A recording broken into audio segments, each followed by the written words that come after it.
Good morning, my dear students. So, how are you all? Today, as in the previous class, I told I will tell you about flowers, and we will just see the diagram of the structures of the flower in our today's class. So, first of all, what is a flower? Flower is the reproductive part of the plant. What is a flower? Flower is the reproductive part of a plant. Okay. So just today, one by one, we will see each part of the plant, each part of the flower. So first of all, the very first part of the flower starts is petals. The first part is a petals. So what is the petals? You have seen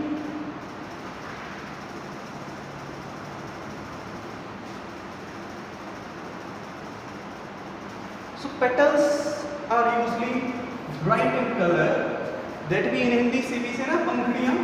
So petals are usually bright color part of the flowers. The petals are usually the bright color part of the flowers. So what are the petals? Petals are the bright color part of the flower. What is a petal? Petal is a bright color part of a flower. Next comes first is a petal. Petal is a bright color part of a flower. Second is sepals. So sepals are green leaf-like structures.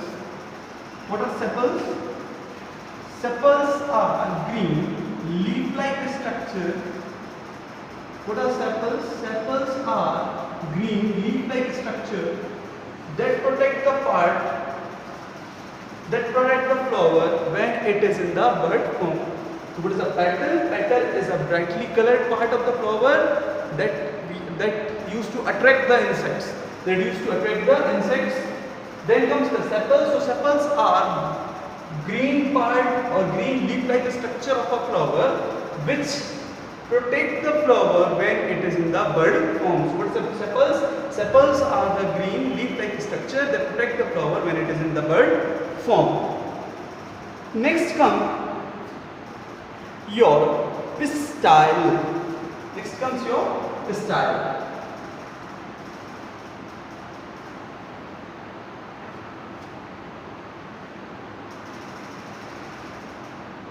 This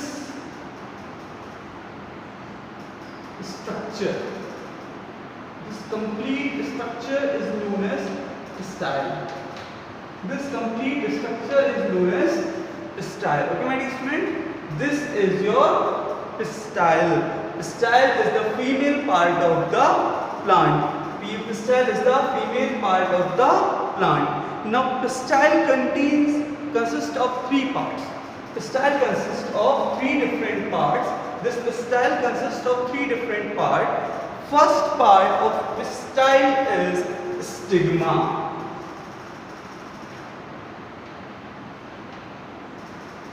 The first part is the stigma of the pistil. The first part is the stigma of the pistil. The second part is style. The second part of the stigma is, pistil is style. The second part of the pistil is style. And the third part is ovary. This third part is ovary.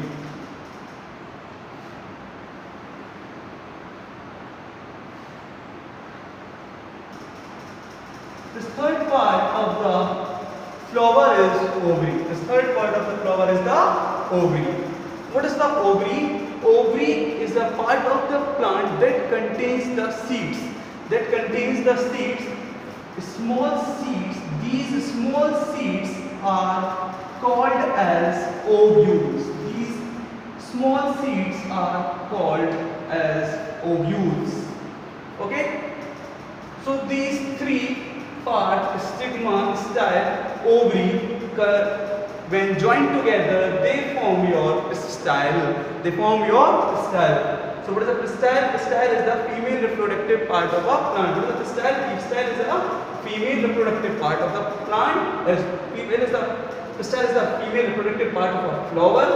Pistil consists of your stigma, style and ovary. And ovary contains your ovules. Okay. So this is a female part. Next we will talk about the male part of a flower.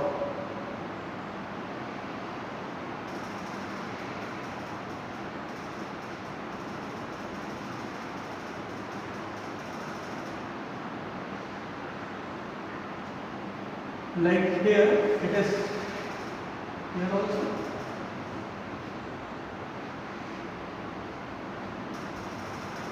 So these two, this and this, form your stamen. Stamen is the male reproductive part of a plant. This stamen is the male reproductive part of a plant. This stamen is a male reproductive part of a plant. This stamen consists of two parts. This stamen consists of two different parts. One is filament. This is called a filament.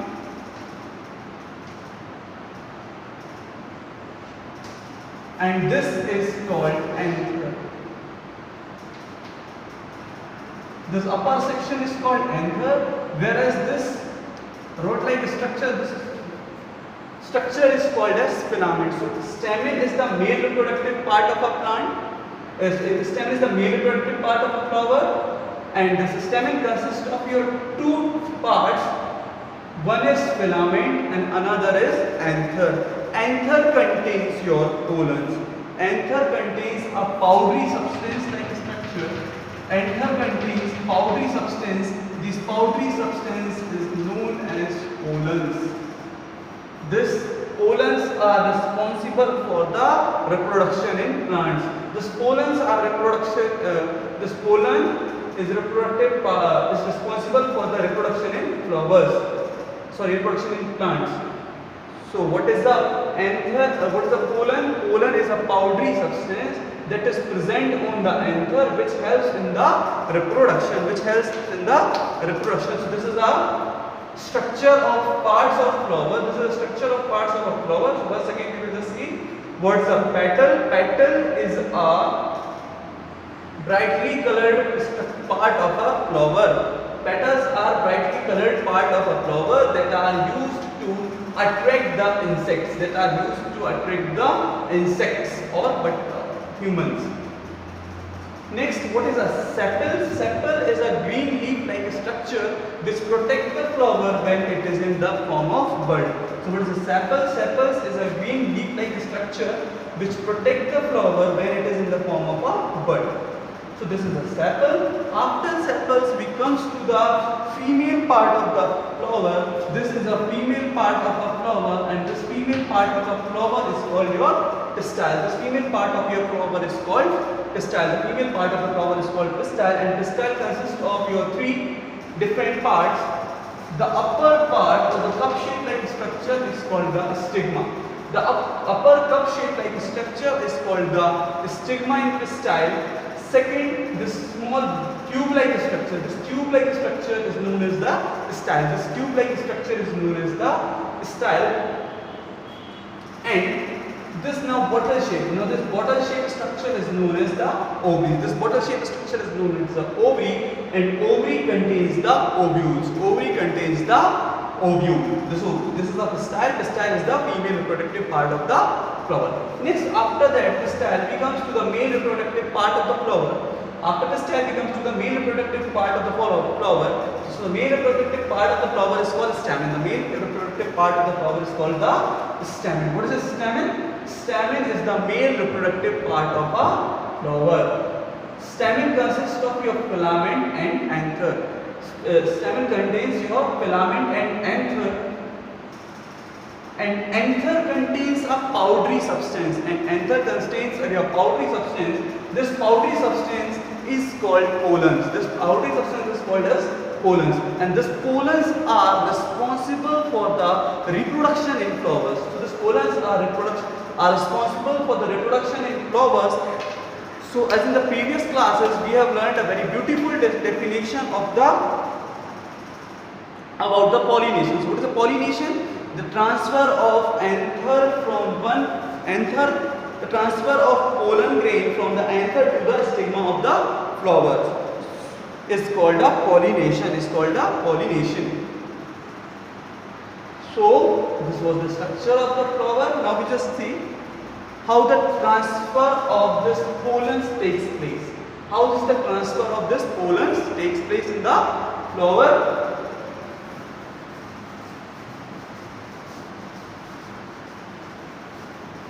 So my dear students, how does this anthers are transferred, how these pollens are transferred from anther to the stigma of another flower? So these pollens are transferred from anther to the stigma of the flower through insects, humans.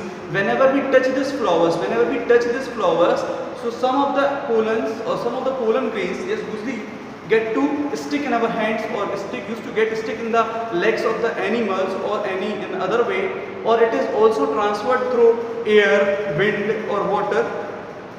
So there are the different mediums through which these pollen grains are transferred. As these get transferred,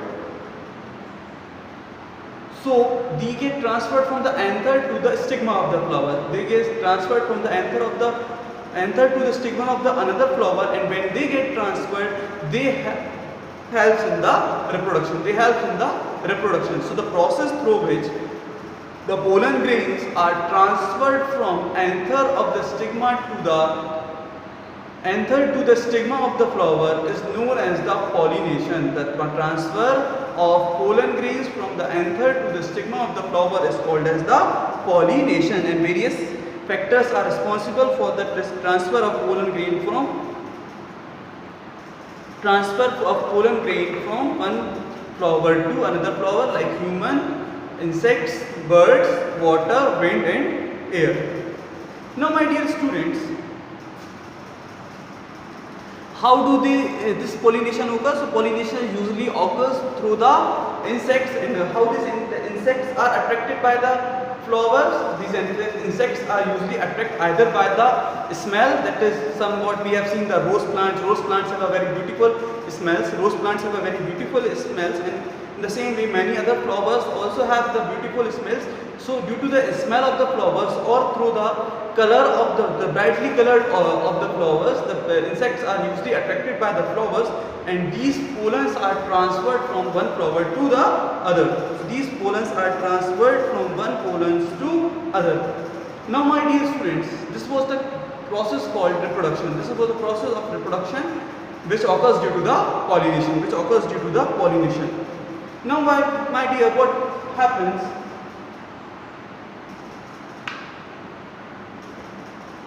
to the, or how does the fruit is formed?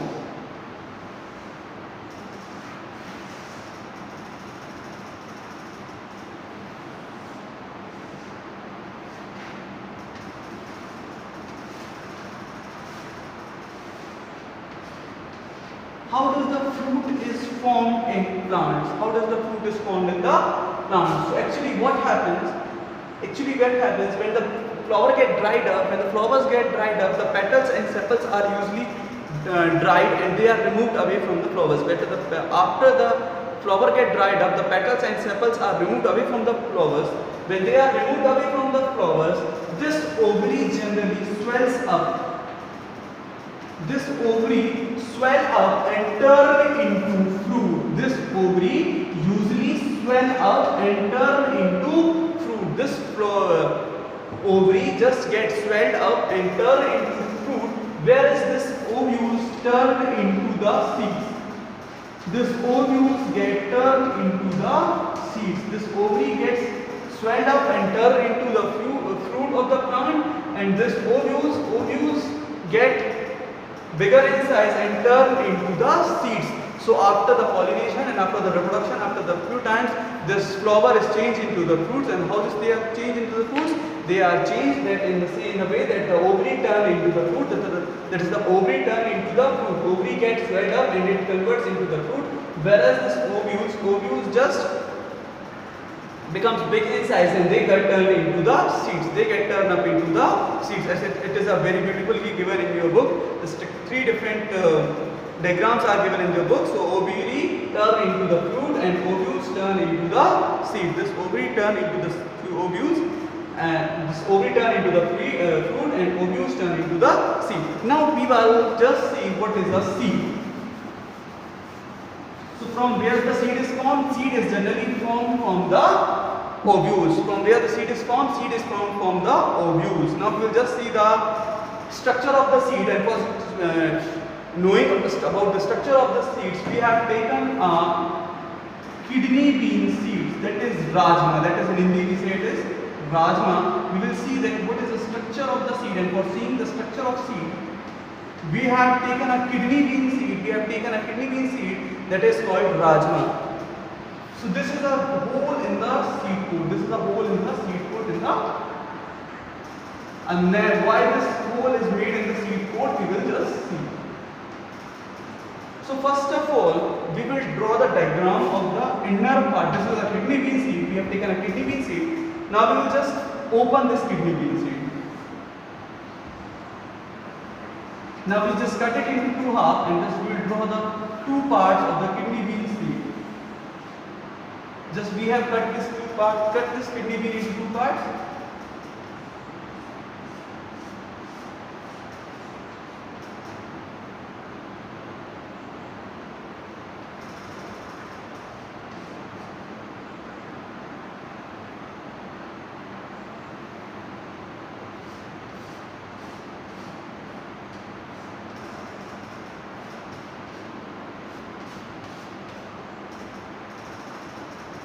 So we have just made the half the kidney beans. We have cut this kidney bean seed into two halves. Now this outer part of the seed is known as seed coat. The outer hard covering of the seed is known as the seed coat. The outer hard covering of the seed is known as the seed coat. And what is the function of the seed coat? The function of the seed coat is to protect the seed. The function of the seed coat is to protect the seeds. So what is the function of the seed coat? The function of the seed coat is to protect the seed coat. And why this hole is made? This hole is made inside the seed coat to allow the water to go inside. So what is the function of this seed hole? To allow water to go inside the seed. To allow water to move inside the seed. What is the function of this hole inside the seed? This function of the hole inside the seed is to allow the water to move inside the seed, so the water can reach inside the seed for the baby plant. After this seed coat, there comes the another part. This is called cotyledons. The another part is known as cotyledons. The another part of the seed is called cotyledons. This cotyledons contains the food for the baby plant. See, till the plant is not germinated completely, till the plant is not completely grown, what is the from where does it get food? See, suppose until the green leaves are not there, the plant will not the plant will not do the photosynthesis. Until the green leaves are not there, the plant will not do the photosynthesis. And until the plant will not do the photosynthesis, from where does it will get the food? So to get the food, there is a storage of food inside the seed. There is a storage of the food inside the seed, and the food is stored under the cotyledons. So the food is stored under the cotyledons for the seed. The food is stored under the cotyledons for the seed. So food is stored under the cotyledons in the seed. Okay. After this, finally there is embryo. Finally there is embryo. And what is the embryo? Embryo contains the young root. Embryo is a part of the seed that contains the young root. Embryo is a part of the seed that contains the young root or the baby plant, this embryo contains a young root which develop into a baby plant and further grow into a new plant. So this is another part of the embryo. Embryo contains your young root which after further time convert into the baby plant, and this baby plant convert into the big plant. So these are the parts of the structure of the seeds. So these are, we can say, the structure of the seeds. So once again we will see there are the three main parts of the seed. First is seed coat. So what is the seed coat? Seed coat is the outer covering of the seed. Seed coat is the outer hard covering of the seed that protect the baby plant. Another, it contains a small hole. which allows the water to move inside the seed. This contains a hole which allows the water to move inside the seed for the baby plant. Next, it contains the cotyledons. Cotyledons contains your food for the baby plant. So cotyledons contains your food for the baby plant. Next, it has a small embryo in it. What is the embryo? Embryo helps to develop. Embryo contains the young root which develop into the new plant. So this is the structure of the seed. And here, my dear students, our chapter number 8 is completed. Here, our chapter number 8 is completed. And in a comment, I want you to give me a comment that in which chapter I have not given the exercises, or where I have. You go through all the videos and just see, check it out, that which exercises or which question answer I have not given, and you just WhatsApp me on my number, or just you make a comment. So just I will check it out and I will give you the further question answer and exercises. And before the exam, you make your all the doubts clear. I don't want your doubts after the exam. So if you have any kind of doubt in these chapters, that is chapter number 1 to 7, you just make a comment, or you just contact me on my WhatsApp, and you just make your doubts clear before the first term exam. Before the first term exam start, or I think so, you must make your doubt clear till 1st of October, so that you will get the time to learn for, and you will get the time to prepare for your exam. Okay, my dear students? Okay. Thank you.